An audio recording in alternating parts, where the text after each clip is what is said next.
back to Twin Cities Live. You know, attending an open house, this is kind of a staple in the home buying process. Great way to get to know what you like. Yeah, I like visiting open houses. It also offers a no-pressure way to see the property. You can ask some questions, but there are some unspoken rules and certain things you should be on the lookout for as you tour these homes. So don't open up every cabinet in the house. We'll find out. So that's why our friends Julie and Daniel Desrochers from the Desrochers Realty Group and eXp Realty are live in Lake Elmo with our reporter Kristin Haubrich to give us all the advice and all the unwritten rules. What's up, K-Hobbs? Hi, you too. Well, if you are house hunting, that's no doubt an exciting time, but you have to be able to look past the staging and really into the bones of the house and the structure, the property as a whole. And so we're going to talk first with Daniel Desrochers, and we're going to talk about those disclosure documents. Are those typically out in an open house, and why should we ask to see them? Well, you definitely want to see them. It's like 10, 12, 14 pages, depending on what kind of disclosures you're looking at. Some realtors will have them at the home, some won't, but you definitely want to ask to see them. There's so much data on there from the roof, the age of the roof, furnace, pets, pests, like if they've had mice. If there's been a past fire or something. Fire, flood, cracks, water damage, all that. You definitely want to see the disclosures. We need to see those. 100%. When it comes to the windows of the homes, why should we look not just at the view, what our potential view could be, but really the pane, the frame, and all of that?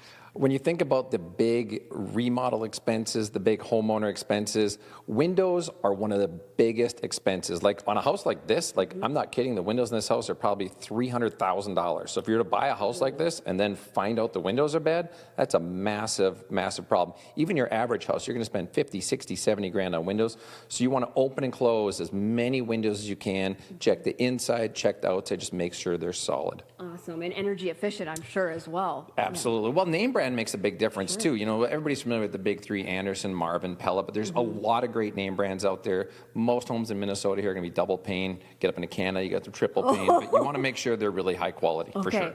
Why should we also be paying attention to maybe some of the things we don't see right out front, like the mechanicals of the home, the HVAC, the furnace? Another big ticket item, like you think about, like a house like this has 2 furnaces, 2 air conditioners. You really want to start, like a typical furnace, air conditioner in a normal house, you're going to spend $10,000, $12,000, $15,000, and just the cost to run those too. So you really want to check that stuff out. Open up, check the furnace filter. If it's plugged and full of dirt, you know that that seller has not maintained those. Air-to-air exchangers, pull out those filters. If it's unplugged, that's a sign of they have not been maintaining their house. Oh my goodness. Okay, this is really great information. Daniel, thank you so much. We're going to walk this way now and chat with Julie more about the etiquette when it comes to attending an open house.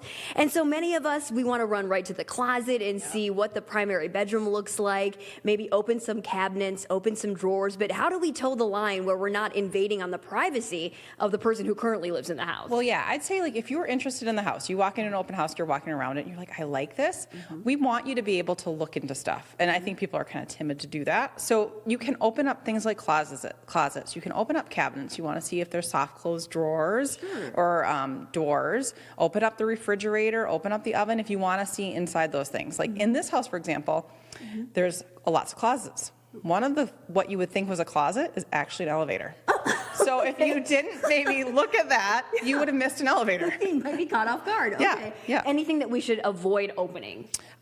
Like personal stuff, like dressers, like anything that's furniture, anything though that's going to affect, like if you like the house, you moving into it and the livability of it, you want to know how big the closets are, what type of built-ins they have in the closet. Go ahead and open it up. Okay, that's great to know. Now let's say a scenario, you and your spouse have just finished looking through the open house and you're like, this is the one. We need to make an offer.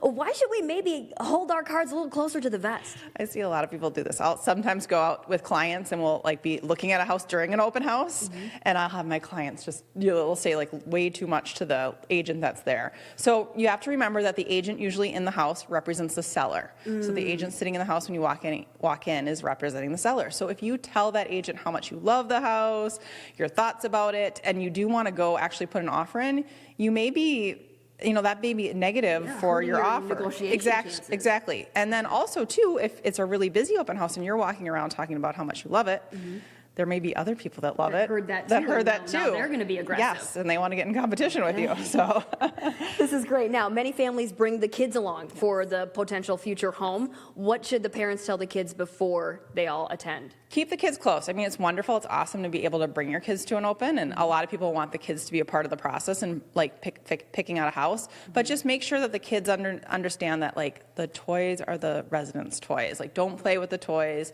Keep them close. If you're in a room, keep your kids in the same room that you're in. Okay, yes. And remember to be respectful. Okay, we're running out of time, but I want to bring Daniel back in because, you guys, the house we're standing in is currently for sale, and it was custom built. Tell me some highlights. Oh, God, there's so much. This house is amazing. 2018 built, almost 10,000 square feet, 6 bed, 7 bath, almost an acre, beautiful outside pool house, elevator like you guys talked about, the best craftsmanship, every room you could ever imagine. This place is spectacular, and yes, it is still for sale, so reach out. Call them, okay? And then call me so we can all have a pool party because it's gorgeous here. Guys, back to you. All right, Thank thanks, you. Kristen. Great job. Kristen also gets the commission as well. If you're looking to buy or sell your home, the Desrochers Realty Group and EXP Realty, they can help you. Connect with them at drealtygg.com. We posted their info on our website as well. It's at twincieslive.com. We'll be right back.